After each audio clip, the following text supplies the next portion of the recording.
माँ से कहना है कि माँ, मध्य प्रदेश जिला सतना ग्राम सभा यारकंडी त्रिकूट पर्वत पर तेरा पावन स्थान है माँ, जिसे ये संसार माँ मैहर वाली शारदा माई के नाम से आपकी आराधना पूजा किया करता है। पहले बंद में कवि को लिखना पड़ा, कहना है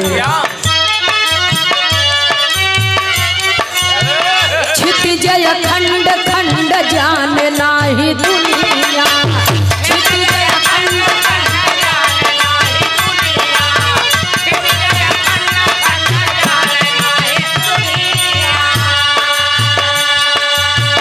हरि के चरनिया धियान तीनों दुनिया, हरि के चरनिया धियान तीनों दुनिया, हरि के चरनिया धियान तीनों दुनिया। स्वर से रागिनिया सजान दे तू जननी,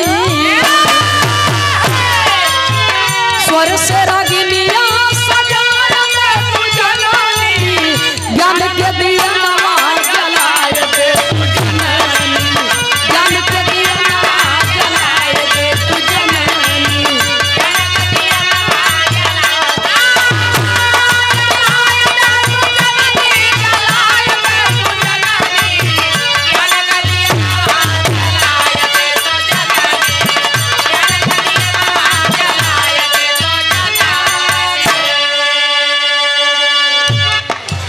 माँ से कहना है कि माँ, वेदों में पुराणों में आपके महिमा का बखान किया गया है। शक्ति एक है, रूप अनेक है, कहीं काली, कहीं दुर्गा, कहीं खप्पर वाली, कहीं बीड़ा वाली के रूप में आप पूजी जाती हैं। आपके हजारों नाम और करोड़ों स्थान है माँ। खडरी तू रात दिन काल के तकाजा, खडरी तू रात दिन काल के तकाजा, खडरी तू रात दिन काल के तकाजा। शीश धरु धराया के गीतिया गवाजा,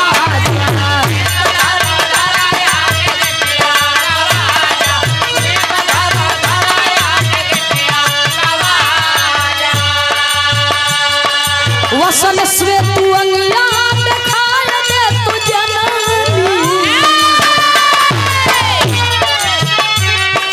वसन श्वेत अंगिया दिखाय दे तू जननी, ज्ञान के दिया जलाए दे तू जननी, ज्ञान के दिया जलाए दे तू।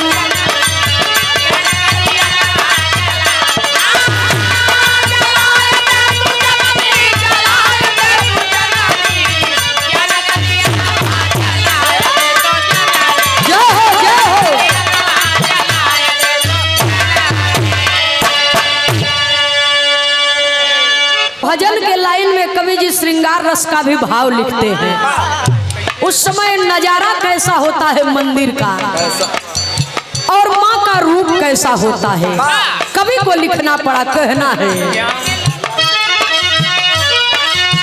लाले लाले होठ के ललैया नीक लागे, लाले लाले होठ के ललैया नीक लागे, लाले लाले होठ के ललैया नीक लागे। रंग रंग चूड़िया कलैया नीक लागे, रंग रंग चूड़िया कलैया